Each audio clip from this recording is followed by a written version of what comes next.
Halo guys, assalamualaikum warahmatullahi wabarakatuh. Terima kasih yang udah stay di channel Yati Sam Official guys. Semoga kalian selalu sehat, berkabar kalau untuk kita semuanya. Gimana kabar kalian? Kayak Sam kok suaranya masih kayak beo. Iya, nggak apa-apa. Lagi proses penyembuhan kayak Sam ini guys. Nggak apa-apa ya guys ya.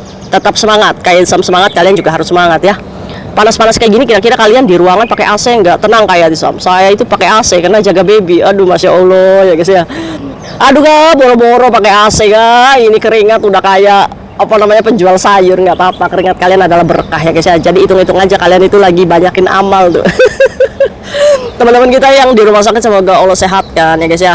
Apa namanya kita yang mungkin lagi sakit COVID Allah sehatkan juga.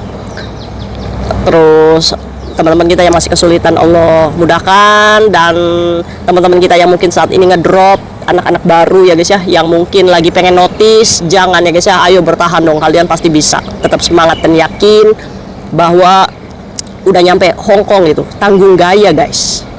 Hari ini guys Sam itu bahasa apa gini guys ceritanya guys ya. Aduh, ada yang chat kayak Sam saya ini udah overstay.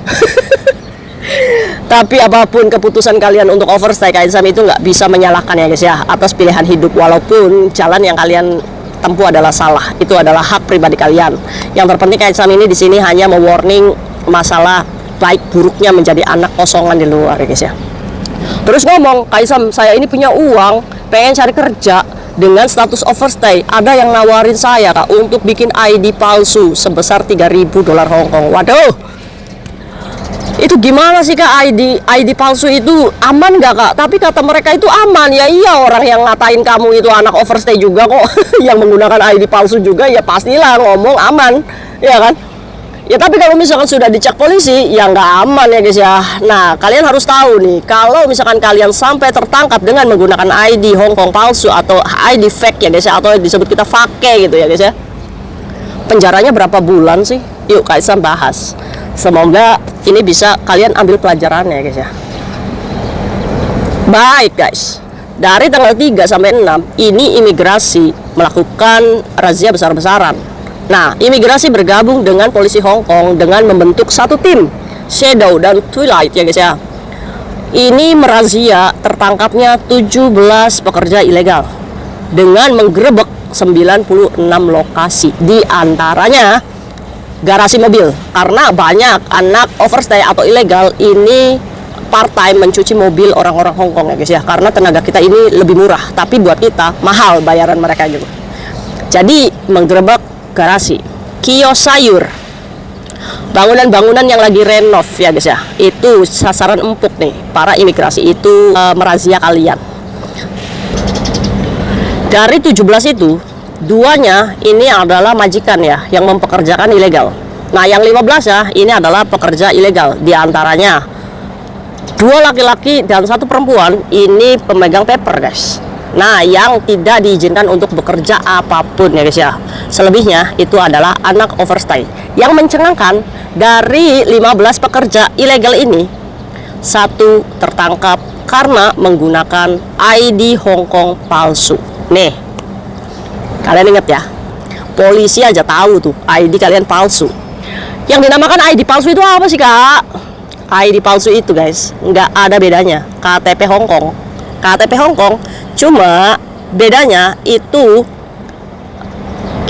di atasnya itu berbentuk permanen residen ya guys ya, dimana kartu ID card ini bisa digunakan untuk mencari kerja di restoran.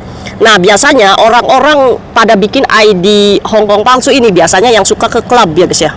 Jadi untuk masuk ke klub ini biasanya kan dicek KTP-nya guys. Kalau kita sudah punya permanen apa namanya residen gitu ya guys ya, ya jadi kita bebas aja gitu. Ya mungkin untuk pemegang ID Hong Kong palsu ini bisa mengelabui petugas apa namanya majikan restoran, ini bisa mengelabui mereka, tapi mereka nggak akan bisa melabui polisi Hong Kong ya guys. Masa polisi Hong Kong sebodoh itu gitu ya guys ya. Nah kak bikinnya di mana? Oke, setelah kayak Sam selusuri guys, ternyata di Shenzhen ya guys ya, di Cina sana itu banyak. Bahkan polisi Hong Kong juga sudah pernah menggerebek nih pembuat fake ID Hong Kong.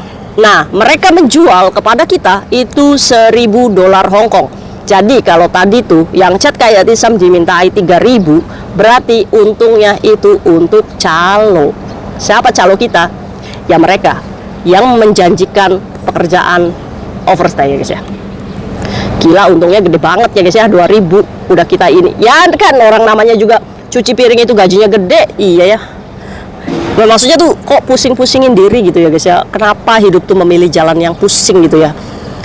Aduh. Oke guys, dari situ kalian tahu kan? Jadi ID Hongkong palsu tuh bukan kayak ID-nya si Farouk di Indonesia gitu guys ya, yang tipis kayak gitu. Oh enggak guys. Banyak ID-nya itu sama, tebelnya sama, apa namanya, scan-nya sama gitu, nggak ada bedanya. Jadi nggak ada bedanya guys, ID Hongkong itu ya guys ya. Jadi ya apa namanya, jadi ya wajar aja kalau mereka ngomong kalau ID Hongkong itu berhasil gitu mencari pekerjaan. Ya iya, begitu ya guys ya. Ya tapi kalau udah kena razia polisi ya ketangkap juga.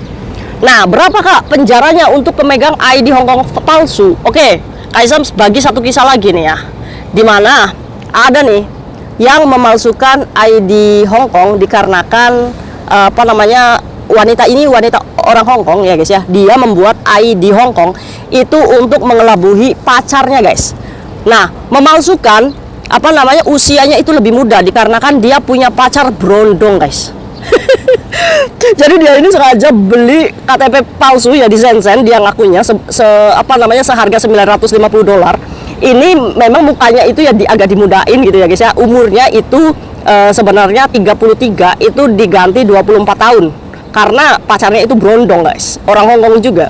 Nah, ketangkep pas razia guys, dan ternyata ID palsunya ini apa namanya, ketangkap polisi. Dan kamu tahu nggak penjaranya berapa? 12 bulan untuk pemegang ID palsu Hongkong. Dari sini kalian paham? Iya.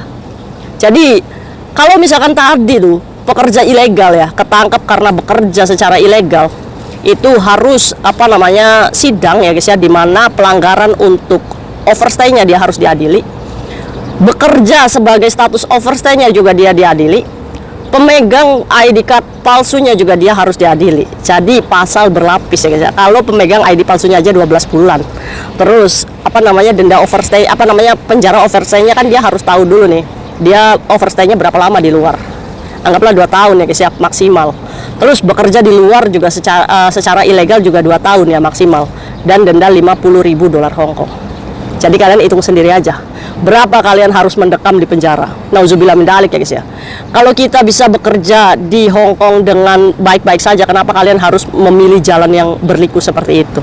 Hanya karena kalian apa namanya, menghadapi majikan yang maafan ya guys ya. Jadi kalian memilih mempersulit diri. Jangan karena diiming-imingi ya guys ya, gaji di luar itu 10.000, apa namanya, 15.000. Ingat, tidak ada jaminan kesehatan. Kalian bekerja apa namanya, keras di luar, mencuci piring sampai ratusan piring, gloprak gitu ya guys ya. Tiba-tiba kalian kena angin malam terlalu sering, sakit. Siapa yang akan menjamin? Nggak ada jaminan kesehatan sebagai anak overstay. Selain kalian harus mengeluarkan uang sendiri. Ya sama aja bangkrut ya guys ya. Aduh, pusing deh hidup. Untuk itu, hati-hati buat kalian yang punya ID Hongkong palsu. Takut ya guys ya. Polisi itu sekarang nggak main-main, karena polisi tahu apa namanya, masalah terbesar illegal worker itu pemegang fake ID ya guys ya. Hati-hati buat kalian di luar sana. Buat kalian yang masih baik-baik di rumah majikan, Kak Ilham mohon bekerjalah baik-baik aja. Mungkin itu aja sharing Kak Ilham hari ini. See you next video. Bye bye. Assalamualaikum warahmatullahi wabarakatuh.